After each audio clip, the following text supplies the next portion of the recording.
ഇന്ന് ഇന്ത്യക്കാരെ മൊത്തത്തിൽ, അതായത് ലോകത്തിലുള്ള ജനങ്ങളെ മൊത്തത്തിൽ വിഷമത്തിലാക്കുന്ന ഒരു ദുരന്ത വാർത്തയാണ് ഇന്നുണ്ടായത്.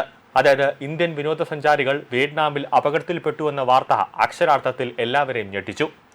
ദക്ഷിണ വിയറ്റ്നാമിലെ പ്രശസ്ത വിനോദസഞ്ചാര കേന്ദ്രമായ ഫ്യൂ കോക്ക് ദ്വീപിന് സമീപം ഇന്ത്യൻ സഞ്ചാരികൾ സഞ്ചരിച്ച സ്പീഡ് ബോട്ട് മറിഞ്ഞ് 15 പേർ മരണപ്പെട്ടുവെന്ന വാർത്തയാണ് ഇന്ന് പുറത്തുവന്നത്. ഇന്ന് ഉച്ചയോടുകൂടിയാണ് രാജ്യത്തെ നടുക്കിയ ഈ ദുരന്തം സംഭവിച്ചത്. വിയറ്റ്നാമിലെ പ്രാദേശിക മാധ്യമമായ വിയൻ എക്സ്പ്രസ് ഇന്റർനാഷണലാണ് മരണവിവരം പുറത്തുവിട്ടത്. 32 ഇന്ത്യൻ വിനോദസഞ്ചാരികളും 4 ജീവനക്കാരുമടങ്ങുന്ന സംഘമാണ് ബോട്ടിലുണ്ടായിരുന്നത്. ഹോൺമേ റൂട്ടിൽ നിന്നും ആൻടോയ് തുറമുഖത്തേക്ക് പോവുകയായിരുന്നു ബോട്ട്. ശക്തമായ കാറ്റിലും ഉയർന്ന തിരമാലകളിലും പെട്ട് തീരത്ത് നിന്ന് 400 മീറ്റർ മാത്രം അകലെ വെച്ച് തലകീഴായി മറിയുകയായിരുന്നു. അപകടത്തിൽ 21 പേരെ രക്ഷപ്പെടുത്തിയിട്ടുണ്ട്. രക്ഷപ്പെട്ടവരിൽ 17 യാത്രക്കാരും 4 ജീവനക്കാരും ഉൾപ്പെടുന്നുണ്ട്. ഇതിൽ 2 പേരുടെ നില ഗുരുതരമായി തന്നെ തുടരുകയാണ്. ബോട്ടിലുണ്ടായിരുന്ന 36 പേരെയും നിലവിൽ കണ്ടെത്തിയിട്ടുണ്ട്. ബോട്ട് അപകടത്തിൽ ആന്ധ്രാപ്രദേശ് സ്വദേശികളായ 2 പേർ മരിച്ചതായി സംസ്ഥാന സർക്കാർ വൃത്തങ്ങൾ അറിയിച്ചിട്ടുണ്ട്. അപകടത്തിൽപ്പെട്ട സംസ്ഥാനങ്ങളിൽ നിന്നുള്ള മറ്റു 3 പേരെ ആശുപത്രിയിൽ പ്രവേശിപ്പിച്ചിരിക്കുകയാണ്. ആന്ധ്രയിലെ മച്ചിലപട്ടണം സ്വദേശികളായ 2 പേരാണ് മരിച്ചതെന്നാണ് വിവരം. ഇന്ത്യൻ എംബസിയുമായി വിയറ്റ്നാം അധികൃതരുമായി ഞങ്ങൾ നിരന്തരം ബന്ധപ്പെടുന്നുണ്ടെന്നാണ് ആന്ധ്രാപ്രദേശ് സർക്കാർ പറയുന്നത്.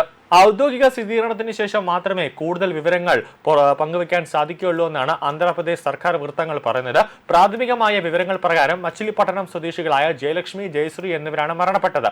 മറ്റ് ഇന്ത്യൻ പൗരന്മാരുടെ വിവരങ്ങൾ പരിശോധിച്ചു വരികയാണെന്നും അപകടത്തെ തുടർന്ന് ആൻടോയ് ബോർഡർ ഗാർഡ് സ്റ്റേഷൻ, നേവി, അതോടൊപ്പം തന്നെ കോസ്റ്റ് ഗാർഡ് റീജിയൻ 4 പ്രാദേശിക ബോട്ടുകൾ എന്നിവർ ചേർന്ന് വൻതോതിലുള്ള രക്ഷാപ്രവർത്തനമാണ് നടത്തിയത്.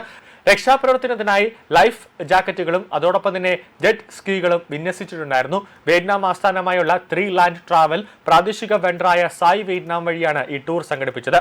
Indian tourist group lava mobile കമ്പനിയുമായി ബന്ധമുള്ളവരാണെന്ന് റിപ്പോർട്ടിൽ പറയുന്നുണ്ട്. കടലിലെ മോശം കാലാവസ്ഥയോ കൂടാതെ യാന്ത്രിക തകരാറോ ആകാം അപകടത്തിന്റെ ഒരു പ്രധാന കാരണമെന്നാണ് ലഭിക്കുന്ന പ്രാഥമികമായ നിഗമനം. സംഭവത്തിൽ അന്വേഷണം പുരോഗമിക്കുകയാണ്. അപകടത്തിൽ ശ്രദ്ധയിൽപ്പെട്ട ഉടൻ സമീപത്തുണ്ടായിരുന്ന മറ്റു ടൂറിസ്റ്റ് ബോട്ടുകൾ കുതിച്ചെത്തി രക്ഷാപ്രവർത്തനം ആരംഭിച്ചു. തുടർന്ന് വിയറ്റ്നാം കോസ്റ്റ് ഗാർഡും അതോടൊപ്പം തന്നെ നേവിയും അതിർത്തി രക്ഷാസേന എന്നിവരും സ്ഥലത്തെത്തി തിരച്ചിൽ ഊർജിതമാക്കിയിരിക്കുകയാണ്. കടൽ അതീവ അസ്വസ്ഥമായിരുന്നതും അപകടത്തിൽപ്പെട്ട ബോട്ടിനുള്ളിൽ ആളുകൾ കുടുങ്ങിക്കിടന്നതും രക്ഷാപ്രവർത്തനം സങ്കീർണമാക്കിയിട്ടുണ്ട്. മരിച്ച 15 പേരുടെ മൃതദേഹങ്ങൾ കണ്ടെടുത്തതായി അധികൃതർ അറിയിക്കുന്നുണ്ട്. കൂടാതെ സ്പീഡ് ബോട്ട് ദുരന്തത്തിൽ അഗാധമായ ദുഃഖം പ്രധാനമന്ത്രി നരേന്ദ്രമോദി രേഖപ്പെടുത്തിയിട്ടുണ്ട്. ദുരിതബാധിതർക്ക് ഇന്ത്യൻ ദൗത്യം സാധ്യമായ എല്ലാ സഹായങ്ങളും നൽകാനുള്ള എല്ലാ ഉത്തരവും നൽകിയിട്ടുണ്ടെന്നും പ്രധാനമന്ത്രിയുടെ ഓഫീസ് ഇതെല്ലാം തന്നെ ഏകോപനം നടത്തുന്നുണ്ടെന്നാണ് നരേന്ദ്രമോദി ഇപ്പോൾ പറഞ്ഞത്. മരിച്ചവരുടെ കുടുംബാംഗങ്ങൾക്ക് അനുശോചനം അറിയിക്കുന്നുവെന്നും പരിക്കേറ്റവർ എത്രയും പെട്ടെന്ന് സുഖം പ്രാപിക്കട്ടെ എന്നും മോദി എക്സിൽ പോസ്റ്റ് ചെയ്തിട്ടുണ്ട്.